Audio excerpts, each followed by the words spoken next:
Brakes. Who needs them, right? They just slow you down. Well, it turns out being able to stop is kind of important, so if your brakes aren't working well, you should probably do something about it.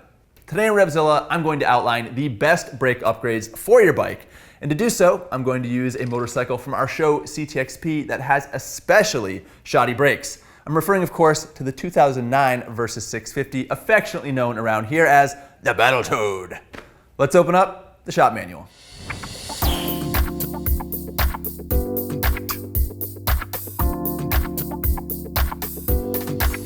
If you're not familiar with this Versys 650 Superleggera, Zach picked it up off of Craigslist so that we could do a track day on the cheap. And despite its very haggard appearance, the Battletoad actually goes and turns pretty well.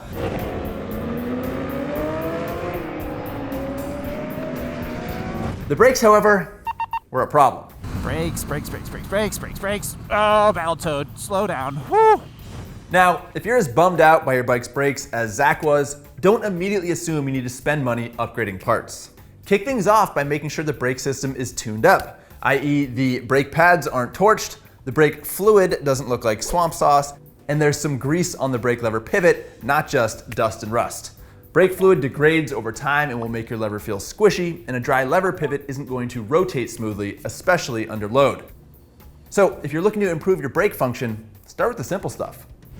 I know maintenance isn't nearly as exciting as shopping for new parts on RevZilla, but it is pretty effective at restoring brake function, plus you don't have to wait for the UPS truck or spend much money. However, if tuning up the brakes doesn't do the trick, then it is time to start replacing parts. The easiest components to replace are your brake pads. Many OEM pads are of the semi-metallic variety, and they're designed for a gentle initial bite and a friendly overall feel. That's great for commuting and touring, but if you ride fast, whether that's on the racetrack or just in the twisties, and you want more bite and power when you pull the lever, then upgrading to sintered pads is a good idea. Sintered pads have a higher friction rating, which means they're going to have a stronger bite, more overall stopping power, and they're going to be more resistant to fading under hard use. Premium sintered pads like those from EBC or Galfer are about the same price as OEM, so it's a no-brainer to upgrade, especially if your stock pads are already worn out, which the Battletoads certainly were. And whenever you replace your brake pads, it's important to scrub the discs with Scotch-Brite and brake cleaner so the new pad has a clean surface to bed in against.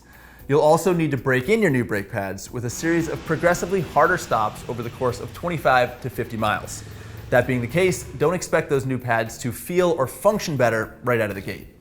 Brakes bled, new pads are in. At this point, we're not in it for a lot of time or money, but if you're still not satisfied with your brake performance, then the next thing I would suggest upgrading is your brake lines.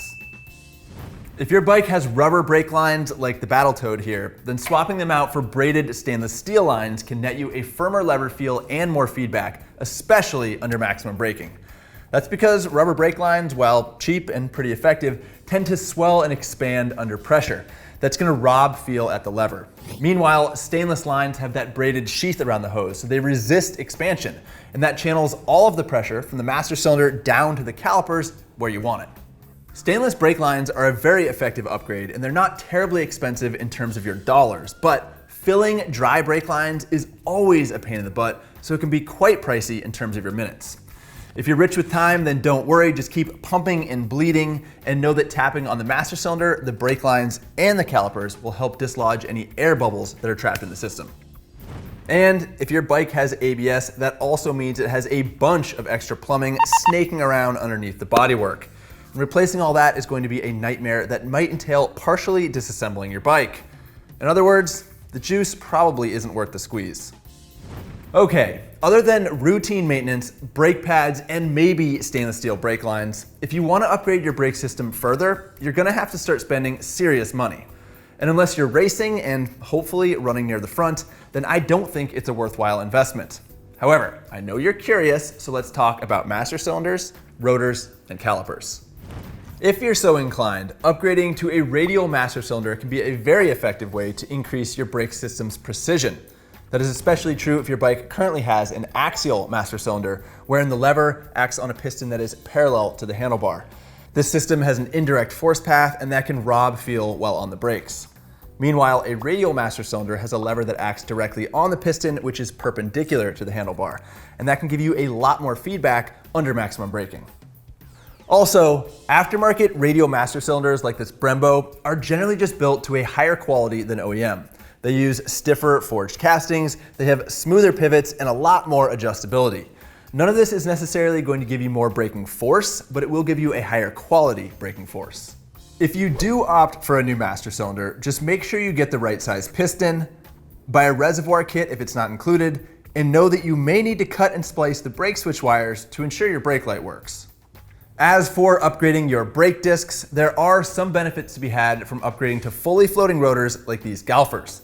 By fully floating, I mean the disc is connected to the carrier by buttons that allow some lateral movement, which means the disc will be better aligned with the brake pads. However, these brake discs are gonna cost you 600 bones, and while they do look nice, they are really expensive and you're probably not gonna notice the performance improvement.